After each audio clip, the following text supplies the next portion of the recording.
iyobekwa lapho ukuthi ibe inkosi for the kingdom. Before ihamba le ndoda yenzani? Yabiza izinceku, yazinika bomina, each mamsimelana nango wakho, mamlubisi, mamkhomu, mamashinini nango wakho mina, nango wakho mina. Makaqeda ukubanikeza kunento ayikhulumayo. Let's read that. Asifundile. Nimfundile uLuka chapter 19.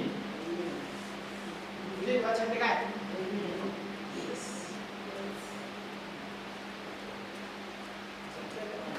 It's a long topic.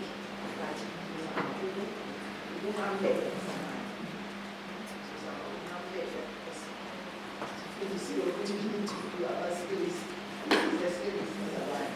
I let you tell from church. Sizokholwa uNkulunkulu azosiza kubo namhlanje. Luka chapter 19. Ekukho lapha sekuthiwe yize la.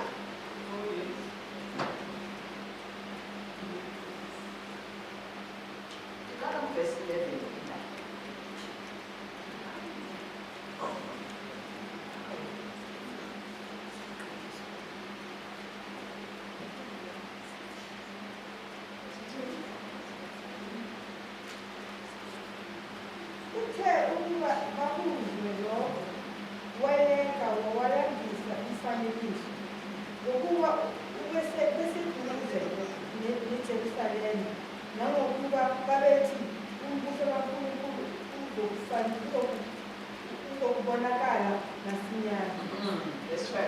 Wathi-ke umuntu othile ohlanga olukhulu Kuthiwa ngumuntu onjani bazalwane? A noble man. Hlanga olukhulu. And then wathini? waya ezweni elikude eyozithathela umbuso abuye. Wayesebiza izinceku zakhe eziyishumi wazinika omina abayishumi. Wathi kuzo, webani ngabo ngize ngibuye. Amen. Njengoba lapho sithele sami. Njengoba ngithi nge-English asifundele. English bazalwane. Oh, lapha ngoba ifakile.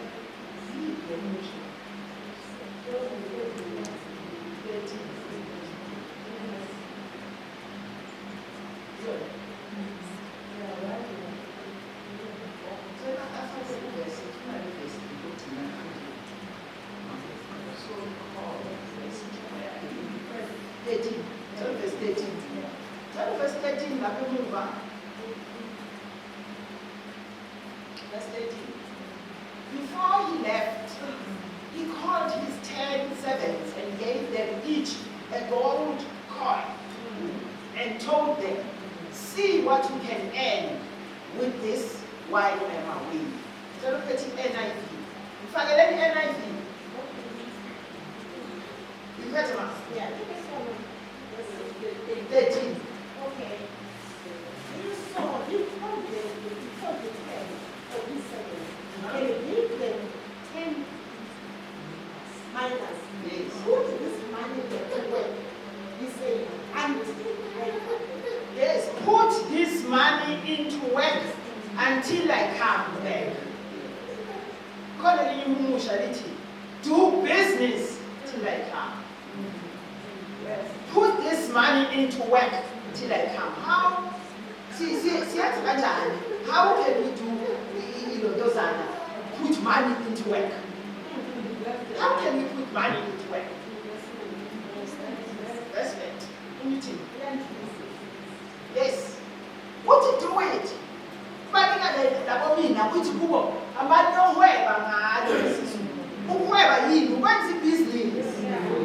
What's a business bazalwane?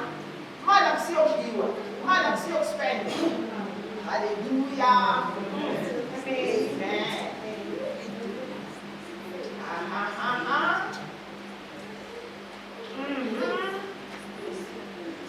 Jesus. That the move from this day. three T's bemali esikhuluma. Number one, kuthiwa kuqala kusho ukuthi imali ithuluzi. Money is a tool. Kuthiwa sibili, money is a test. Kuthiwa sithathu, money is a testimony. Number one, imali ithuluzi. Kanjani? Money has been given to us as a tool for doing what? For furthering the kingdom of God.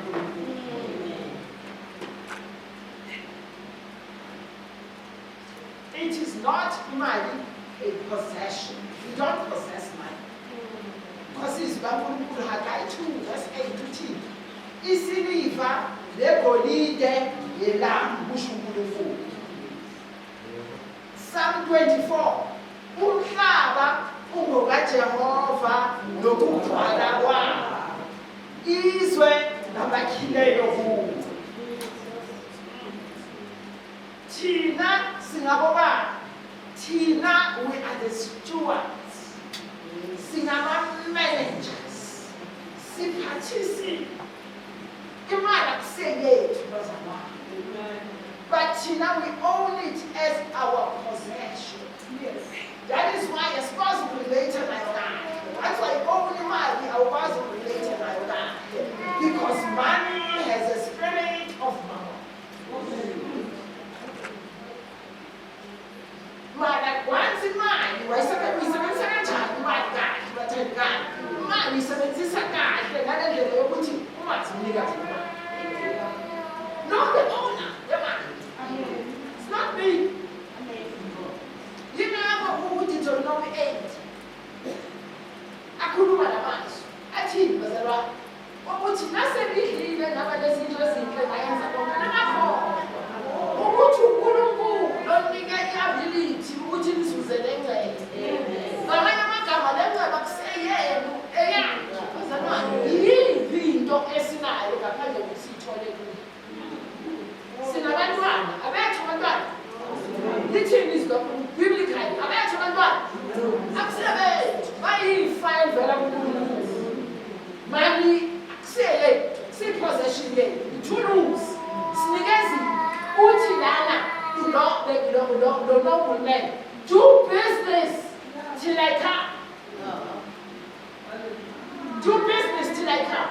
Imali fanele sifundise. Unfortunately, azangisifundisa singabantwana how to relate nemali. And it is not wrong ukuthi imali accumulate. If you are wrong, it's the love of money, the root of all evil. Fanele understand imali. Because munye umuntu kufanele simthande. Ngokuqala, bese kuba owesibili. Owokuqala is God, with all my heart, with all my soul. The dimensions. Mina wonke, love the Lord. And the reason why speak, love your neighbor as yourself. Sometimes CSC nenkinga yokuthandana because standing very wrong. Stand imali ithatha space sakaNkulunkulu. And once imali ithatha space sakaNkulunkulu bathandekayo angekwazi ukuthanda. Because ngothando lwami angekwazi ukuthanda, uthando lwami limited. I need the agape love from above, from God. Libuze impilo yami, libuze inhliziyo yami, lingifundise ukuthi ngikwazi ukuthanda.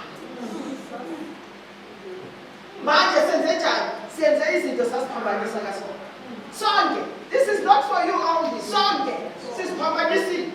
Why? Because ngicabange ukuthi this is mine. Nginamabhiliyoni ebhenki. Bayalala abantu abanamabhiliyoni.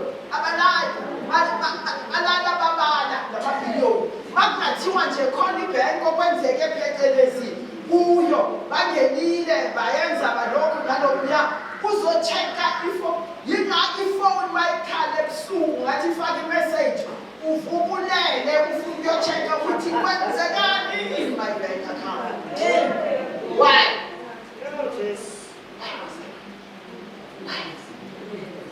Relationship yethu nemali.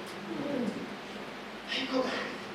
We need to relate with God with all our heart. Not dimensions zonke abazakhuluma ngayo. wonke thanda uNkulunkulu iphelele kuye uNkulunkulu uzokwazi ukuthi sithandane. Isikhathini esiningi abantu bema laphambi bayafaka umuntu athi bazalwane bathandane. Uthando thuliwe enhliziyweni yakho bazalwane. Put it into practice mntaka. Amen. And you know umuntu onothando kaNkulunkulu ngeke ahamba kutshela abantu ukuthi I love you, I love you. Uzo-acta, uzobona ne-action yakho. Uzobona ne-action isithando sakho. Lowo muntu ukuthi u-acta kanjani towards you. And kakhulu lokwenze into wrong, you will see lowo muntu the love of God iyabusa enhliziyweni yakho mzalwane. Amen. The love of God. The fellowship of the Holy Spirit. The grace of God. Oh, yes. Iqala ithi, make the grace of God Jesus. We need grace. Jesus Christ. To Jesus Christ.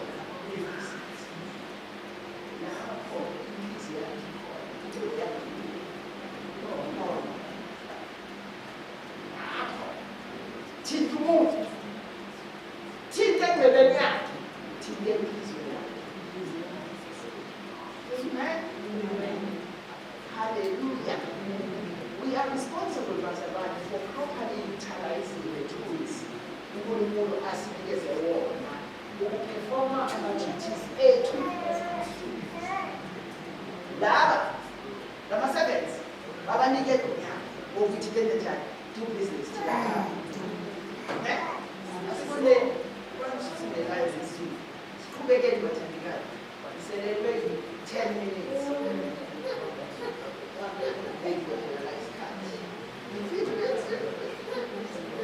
Cela sibheke bazalwane, cela sibheke sifundele isithando sigcine ku-13 diet into business thina ekhaya 14 isihloko sami. Kepha abantu bomuzi wakhe babemzonda, bathuma abamuzi emva kwakhe bethi, asithandi ukuba lo abuse phezu kwethu. Baqhubeka. Kwathi esekuyile ekuthetheni umbuso, kwathi ezibizelwe kuye lezo zinceku ebezinike imali ukuba azi ukuthi yiloyo naloyo uzuzele ngokukwela. Amen. Yabeka ke. Verse 15. Verse 15. Verse 15. Kwathi esekuyile Ngicela bangifakele lapha ngicela verse 15 emuva. Sizoyibona sonke. He was made king, however, and returned home. Wabuya. Hambile wayezwele kude wenza inkosi uyabuya manje uye ekhaya. Then he sent for the servants to whom he had given the money in order to find out what they had gained with it. Kwanika ngisho wabatshela le instruction ukuthi benzeni naye. Wahamba sekabuyile manje. Bakabuya kuthini kubo? Babeze, babize ufuna ukwazi manje ngemas account. Balento abanikeze yona. Banikeze yona lo baba ne-instruction ukuthi benzeni size business nayo. Bababuye bazo accounta bese landelayo. yabeka ke eyokuqala. Nkosi, mina owakho uzizo onina abayishumi. Wait. Banikwe bonke ikhwama lishumi. Bonke banikezwe 1. Kuza number 1. Ngithi kuthiwe mabeze. Number 1 uyazuzovela phambi kwenkosi. Lithini phambi kwenkosi? Umina wakho onginikeze yena wenzeni? U-ene 10 more. Beka sikhala. Wathi kuyo kuhleke nciko, lokho okufinyane uthembekile kokunyanyana uzakubusa phezu kwemizi eyishumi. Exactly. Uthembekile kumina oyi-1. Wathi hamba wenza ibhizinisi, wahamba wenza ibhizinisi ngaye lo mina oyi-1 wazuza 10. phezulu wabuya faithful bazalwane the stewards, faithful manager wabuya wayenza wakhuluma waletha i-report. Ngabe seyilethe i-report pastor na simple thing ngeke ngicela uhambe iba inyawo zami ngihambele uyongihlolela umzalwane X dala samgcina ubuye uzosho ukuthi utholeni so lokho wahamba ngeke akabuyi ne-report ngeke sefanele wena ozomthumile ngelinye ilanga mawukhumbula mawubona ngeke masingathi nake ngakuthuma ukuthi hayi ngaya ngathola wathumele and then uyincenele awuthembekanga ngoba uthunyiwe senzani kubantwana bethu basibathumile sifuna bakuyisi-report nje bazosho umthume kumakhelwane ukuthi ayenza 1 2 3 akabuyi ubuye hamba ngedlalela sekabuye intambama nawe sekuphelile lo kasokhulu ngalila ngiyakhumbula ukuthi umntwana kamthuma ngangabuyisi-report umntwana right akekho right nebantwaneni thina senzani siyabashaya thina ubani ushayayo sibiza report la kukhuluma ngayo bangabuza yazi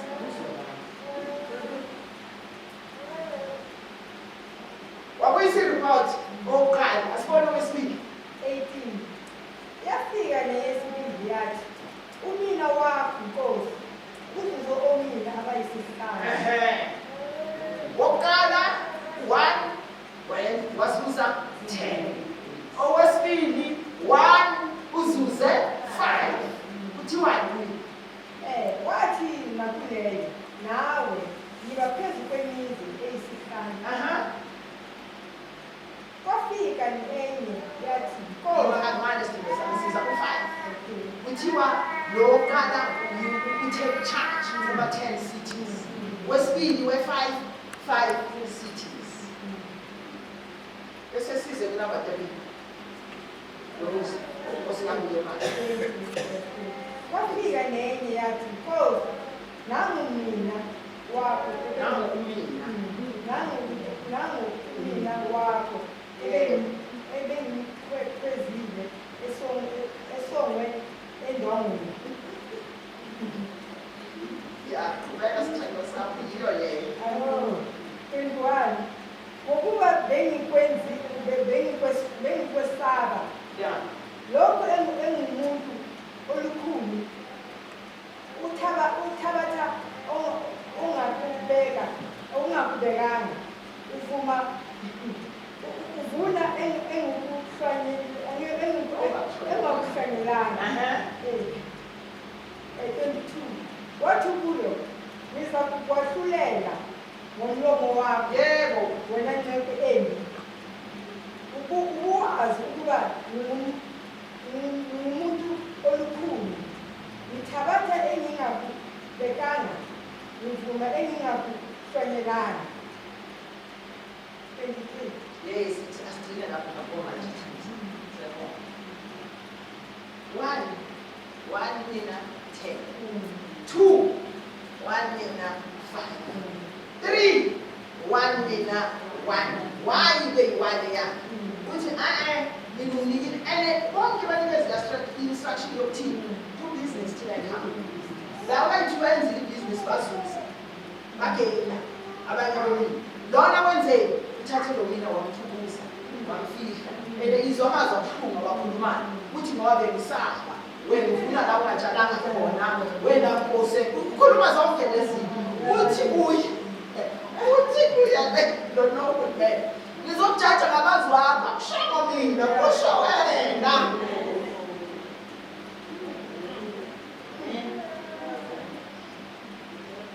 money is an exchange.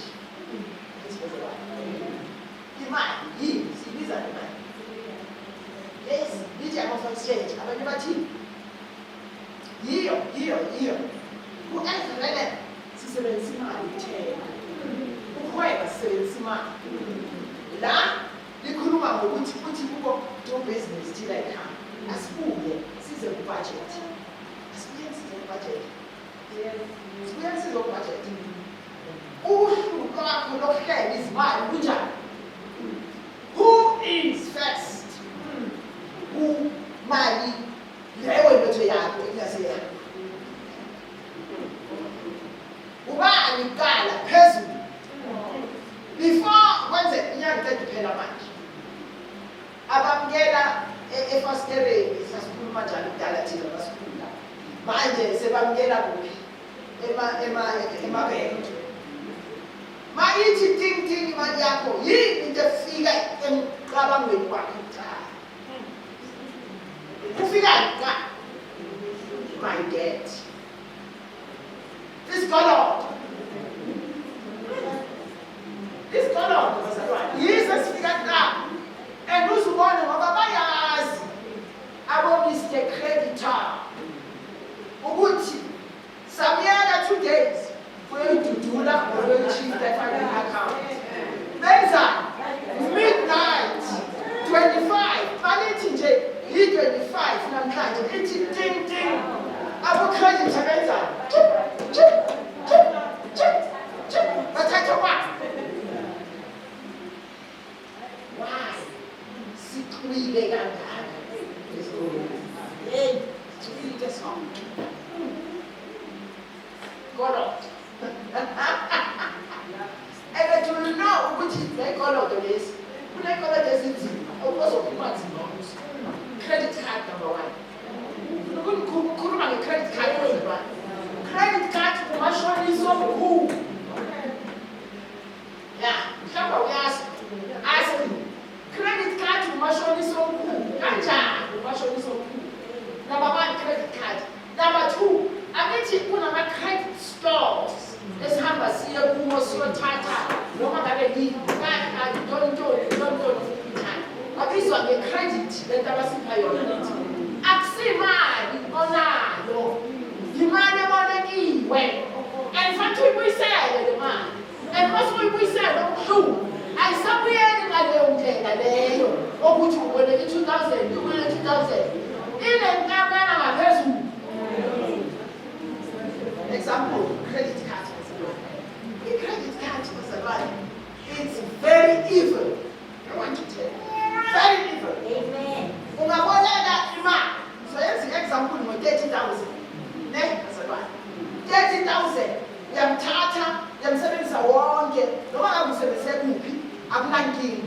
But come you pay back time. You will see.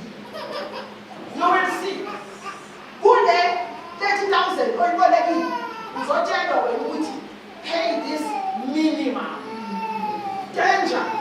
Leyo minimum leyo oyibhadalayo. Do you know that i-percent elikhulu laleyo mali leyo minimum leyo ithathwa i-interest? Ithathwa i-interest.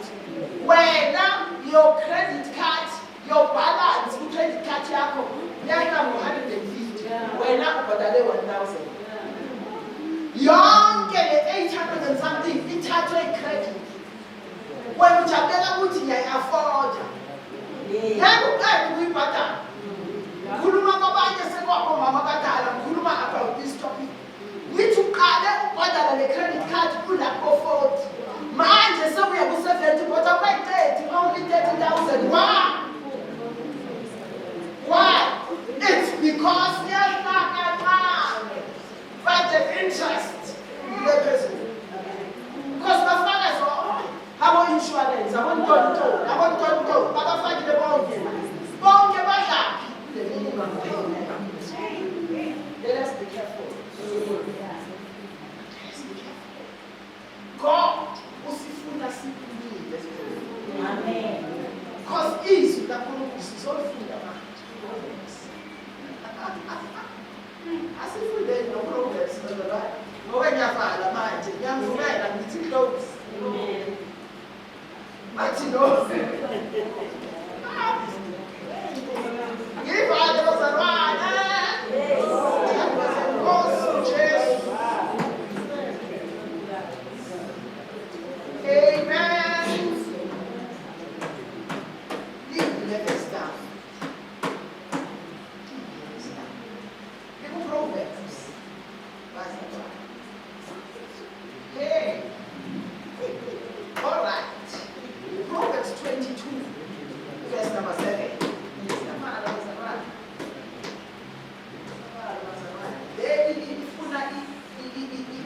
workshop. Ifuna i-workshop bazalwane sonke abancane abadala abobaba abomama abomkhulu abogogo ngoba ifuna thina sonke ukuthi senze njani fanele sikhululwe funda sithando sakho verse number 7 22 Proverbs ukhona ntoni ayifunde noma ubani angafunda noma isilungu noma yini lapho sibuze phezulu kwabampofu nobolekayo kwesigcina somthelekileyo. The rich rule over the poor, and the borrower is a servant to the lender. Sigcina bazalwane. Sabo credit store. Sigcina. Sabo credit abababhenki labo balekisa nemali. Sigcina. Sabo mashonisa, ama-loan shark. Sigcina sabo. Why? The borrower is a servant to the lender. Ulenda lo ucreditor. Mina ngoloda ucreditor lemali. So mina ngiyisigcina sakalo muntu until ngibhadale isenti yokugcina. Ngikhuluma. Until ngibhadale isenti yokugcina ngikhuluma. Yithi bazalwane. This is true. Sifanele sikhululeke bantwana. Fanele sikhululeke. Noma ungabona isikontract sithanda kangakanani. Sibhadala isicelo kuphuma. Amen. Asisho ukuthi masikhuluma so, sikhuluma ukuthi angeke kuzokwenzeke. Bazalwane, asibhadale. Ngicela ukuthi unga-entertain into ka-minimum payment. Unga-entertain mntakababa. Unga-entertain. Iba kwada kwingaphakathi lakho. Iba the holy anger yesikolo. Uthi ngiyaphuma la kule sikolo. Pray about it. Hallelujah. Kunoma esobheka before ngivale bazalwane. Oba angry asesikolodweni. Do you know ukuthi isikolodo sizofuna even nokuthatha abantwana bakho? Yeah. Yonke into nayo bathi baya-attach. Angithi ngabaphi isilungu.